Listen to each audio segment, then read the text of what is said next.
muito desagradável para um profissional e para qualquer um de nós. হয়তোবা নভেম্বরের মধ্যেই Neymar back করবে, club president সান্তোসের সেটাই কিন্তু বলেছে। নেইমার জুনিয়র নাম শুনলেই ফুটবল দুনিয়ায় কাঁপন জাগে, তৈরি হয় ভিন্ন রকম আবহ। নেইমার যেখানে যান সেখানেই বদলে যায় পরিবেশ। তবে নেইমারের একটা চিরশত্রুও আছে, সেটা ইনজুরি।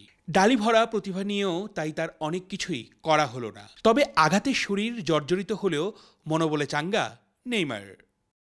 অনুষ্ঠানটা ছিল সান্তোস ক্লাবের নতুন একটি কন্ট্রাক্ট, যেখানে উই প্ল্যানের সঙ্গে সান্তোস নতুন চুক্তি করেছে এবং নেইমারকে ঘিরে যে আগ্রহ উদ্দীপনা এবং নেইমার নিজে উপস্থিত ছিলেন মাভিকে নিয়ে।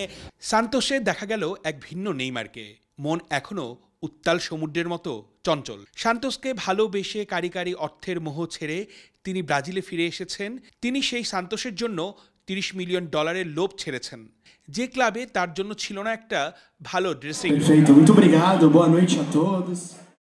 সৌদির আল হিলালের বিলাসী জীবন নেইমার ফেলে এসেছেন, হাল ধরেছেন সান্তোসের। তারপর থেকেই বদলে গেছে সান্তোসের রূপ। থাকার অভিজাত হোস্টেল হচ্ছে, স্পন্সররা হুমড়ি খেয়ে পড়ছেন। কদিনেই সবকিছু হয়েছে আশ্চর্যজনক পরিবর্তন। Final das coisas, pelo contrário. A gente chegou, já estamos aqui há 8 meses tentando ajudar o Santos Futebol Clube a essa reestruturação. এখন নেইমারকে তো অনায়াসে ভালোবেসে বুকে টেনে নেয়াই উচিত। সেই কাজটাই করছেন পেলের সতীর্থ পেপে থেকে শুরু করে ব্রাজিলের লিজেন্ডারি ফুটবলাররা। তবে বিনয়ী নেইমার কুশল বিনিময় করলেন সবার সাথে। এরপর এলো সেই মহেন্দ্রক্ষণ, চোখ জোড়ানো দৃশ্য।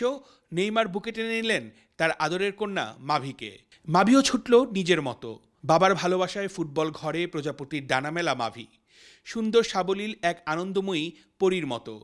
নেইমারের উত্থান পতনের গল্পের মাঝেই প্রশান্তির ছোঁয়া।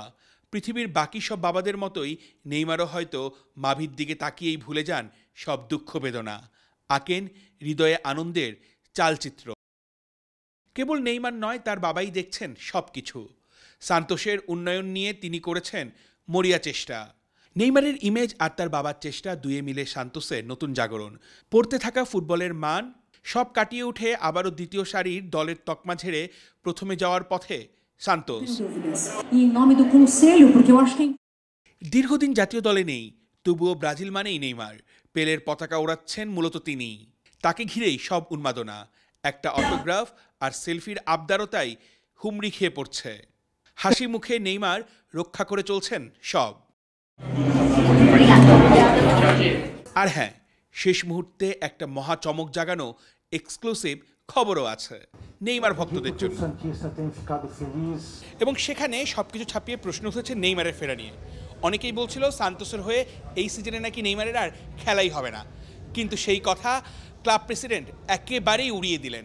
এখনও সান্তোসের এই লিগে 13টা ম্যাচ বাকি আছে। হয়তো 4 থেকে 5টা ম্যাচ নেক্সট মিস হতে পারে নেইমারের, কিন্তু নেইমারের ইনজুরি রিকভারির জন্য যে চেষ্টা চলছে, হয়তোবা নভেম্বরের মধ্যেই নেইমার ব্যাক করবে, ক্লাব প্রেসিডেন্ট সান্তোসের সেটাই কিন্তু বলেছে। তার মানে নেইমার যদি এই বছরই ব্যাক করতে পারে এবং এই সিজনে যদি সান্তোসের সঙ্গে খেলতে পারে, অবশ্যই প্রত্যাশা করা যায়, আশা করা যায় ন্যাশনাল টিমের হয়ে কার্লো আনচেলত্তির ডাক নেইমার পাবে এবং তার জন্য যে ম্যাচগুলো খেলবে ওয়ার্ল্ড কাপের আগ পর্যন্ত নেইমারকে কিন্তু সেই প্রমাণটা দিতে হবে। ব্রাজিলের সান্তোস এফসি ফুটবল ক্লাব থেকে অর্ণব বাপি, ল্যাটিন বাংলা।